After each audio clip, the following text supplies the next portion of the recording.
अब एक दिन का वाक़या है, उसके सरदार ने ऐलान कर दिया कि जो मोहम्मद को माज़अल्लाह कत्ल करेगा उसको 100 ऊँट इनाम दिया जाएगा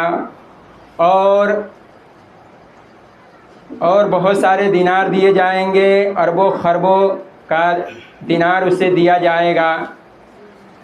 इस बात को सुनकर उमर थे सीधा ईमान लाने से पहले, उमर तैयार हो जाते हैं। इतना बड़ा रकम मिल रहा है, इतना बड़ा दौलत मिल रहा है एक आदमी को पकड़ने के लिए, एक आदमी को कत्ल करने के लिए। अब उमर चले तलवार अपनी लेकर, यानी बहादुरी में भी पूरे अरब में लोहा मनवाते थे उमर अपने दौर का।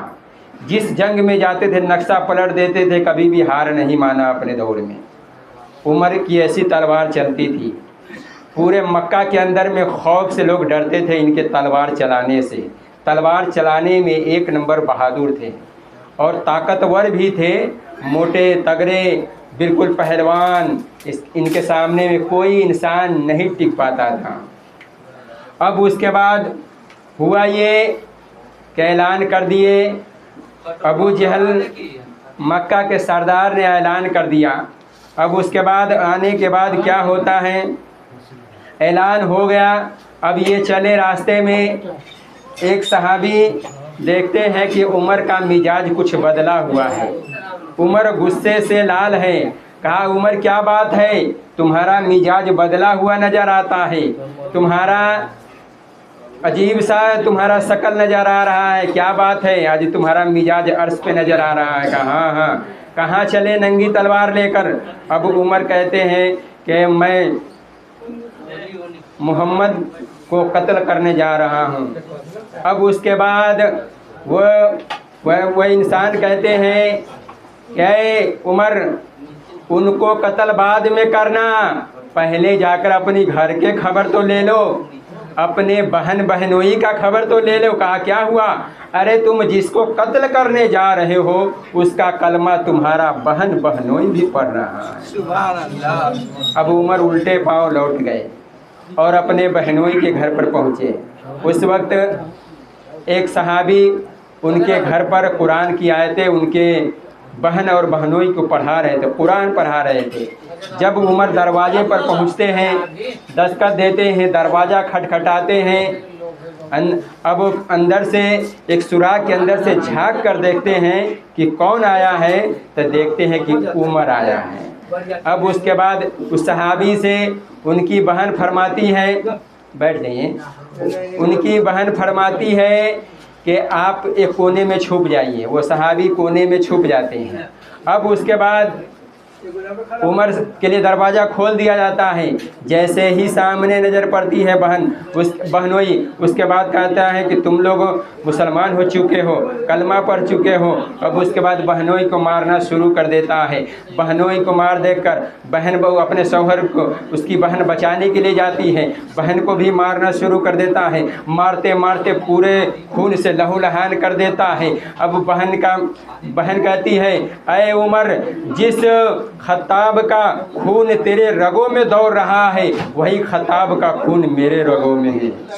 तुम चाहे मुझे जितना मार लो, मारते मारते मेरी जान निकल जाएगी, लेकिन ये दिल मैंने मोहम्मद को दे दिया है।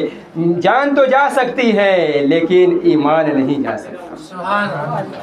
अब उमर थोड़ी देर सोचने लगते हैं कि इतना मार रहे, आखिर ये कौन सा दीन है, ये कौन सा मजहब है, ये कौन सा नशा है जो इसको छोड़ने के लिए तैयार नहीं है।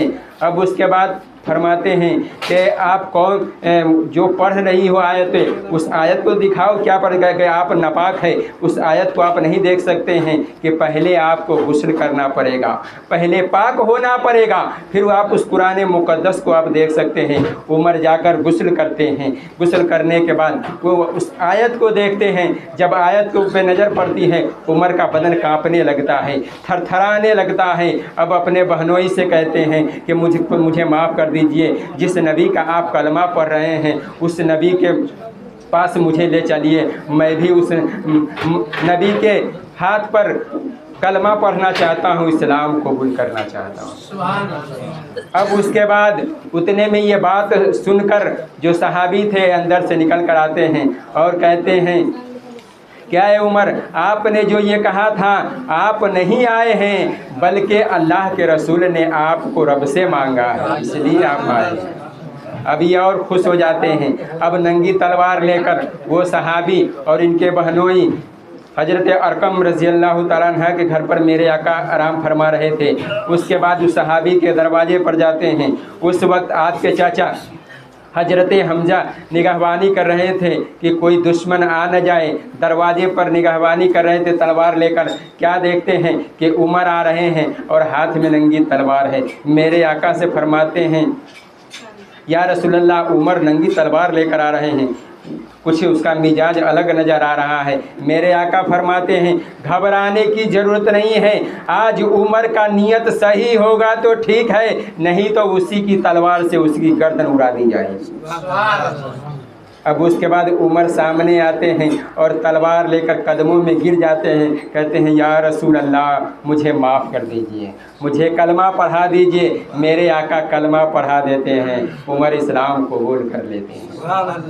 अब उसके बाद उमर कहते हैं, या रसूल अल्लाह, खुदा एक है। मेरे आका फरमाते हैं, हाँ। उसके बाद उमर कहते हैं, या रसूल अल्लाह, आप अल्लाह के रसूल हैं। मेरे आका फरमाते हैं, हाँ।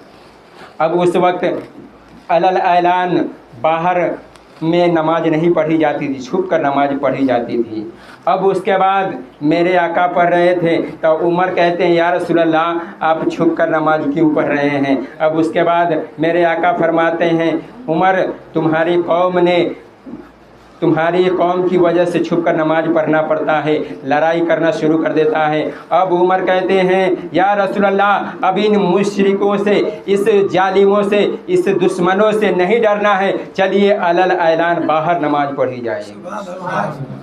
अब इतना उमर कहते हैं। मेरे आका फरमाते हैं, उसी वक्त मेरे आका उमर फारूक आजम नाम रख देते हैं। कहा, हक और बातिल में फ़र्क करने वाला इंसान है। अब उसके बाद अब उसके बाद उमर जाते हैं और दो गिरोह बनाकर मक्का शरीफ के अंदर में हाजिर होते हैं और ऐलान करते हैं उमर कि सुनो, उमर इस्लाम कबूल कर लिया है। जिसको अपने बच्चों को यतीम करना हो, जिसको अपनी घर बर्बाद करना हो, जिसको अपने बीवी को बेवा करना हो, वो आए उमर से लड़ाई करे, आए उमर से मुकाबला करे। कोई सामने नहीं आया, ताकतवर थे, कोई सामने नहीं आया। तो इस तरह से इस्लाम फैलता चला गया मेरे दोस्तों। तो ये उमर फारूक आजम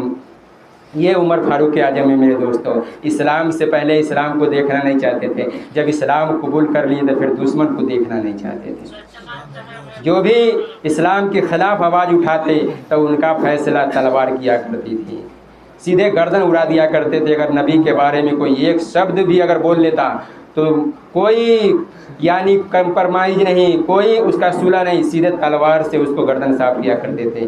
ये उमर फारूक आजम का इंसाफ था मेरे दोस्तों।